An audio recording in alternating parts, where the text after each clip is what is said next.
Σε μια σύνοδο που θα μείνει στην ιστορία, εξελίσσεται συνάντηση των χωρών μελών του οργανισμού BRICS που διεξάγεται στη Νότια Αφρική, καθώς πάρθηκαν τελικά πολύ σοβαρές αποφάσεις που θα επηρεάσουν την παγκόσμια γεωπολιτική, οικονομική και πολιτική ισορροπία και που θα αλλάξουν τον κόσμο μας πάρα πολύ σύντομα. Και αυτό παρά την απουσία του Ρώσου Προέδρου Βλαντιμίρ Πούτιν, που δεν παρέστη για να μην δημιουργήσει πρόβλημα στη χώρα της Νότιας Αφρικής, καθώς είναι μέλος του Διεθνούς Ποινικού Δικαστηρίου και θα έπρεπε να εφαρμόσει το ένταλμα σύλληψης που έχει εκδοθεί για τον Βλαντιμίρ Πούτιν. Τον Πούτιν που συμμετείχε τελικά μέσω τηλεδιάσκεψης και που, όπως έγραψε και η εκπρόσωπος του Ρωσικού Υπουργείου Εξωτερικών Μαρία Ζαχάροβα, η προσπάθεια της Δύσης να αποτρέψει την παρουσία του εκεί της γύρισε μπούμεραγκ, καθώς οι ομιλίες του μεταδόθηκαν από δεκάδες γιγαντοοθόνες που βρίσκονταν στο χώρο, γεμίζοντας το συνεδριακό κέντρο με τη μορφή του και τα χρώματα της Ρωσίας.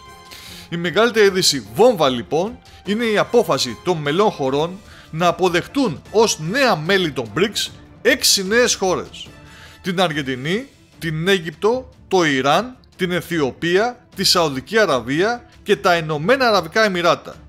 Η ένταξή τους θα ξεκινήσει από την 1η Ιουνίου του 2024.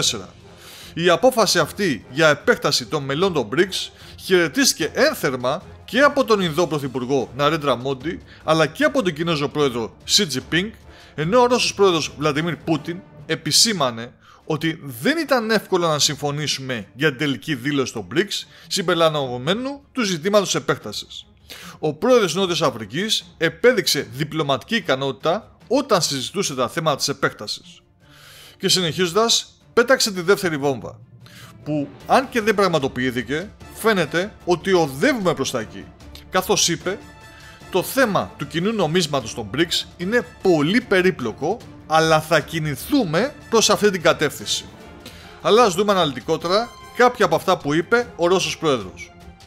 Όλοι υποστηρίζουμε το σχηματισμό μιας νέας πολυπολικής παγκόσμιας τάξης που θα είναι πραγματικά ισορροπημένη και θα λαμβάνει υπόψη τα κυρίαρχα συμφέροντα του ευρύτερου δυνατού φάσματος κρατών, θα ανοίγει ευκαιρίες για την εφαρμογή διαφόρων αναπτυξιακών μοντέλων, συμβάλλοντας στη διατήρηση της ποικιλομορφίας των εθνικών πολιτισμών και παραδόσεων.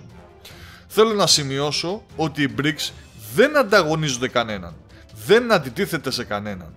Αλλά είναι επίσης προφανές ότι αυτή η αντικειμενική διαδικασία, η διαδικασία δημιουργίας μιας νέας παγκόσμιας τάξης πραγμάτων, έχει ακόμα ασυμβίβαστους αντιπάλους που επιδιώκουν να επιβραδύνουν αυτή τη διαδικασία, να περιορίσουν τη δημιουργία νέων ανεξάρτητων κέντρων ανάπτυξης και επιρροής στον κόσμο, είπε ο Πούτιν.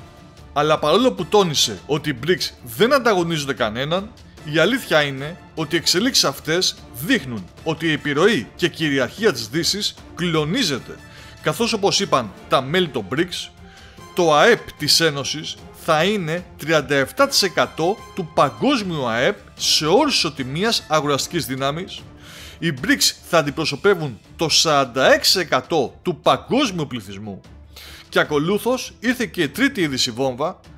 Προκειμένου να μειωθεί η αστάθεια της αγοράς, αποφασίστηκε να εξεταστεί η χρήση εθνικών νομισμάτων στα οποία η NBR, οι χρηματοπιστωτικοί οργανισμοί και οι κεντρικές τράπεζες των χωρών μελών της Ένωσης θα διαδραματίσουν μεγάλο ρόλο.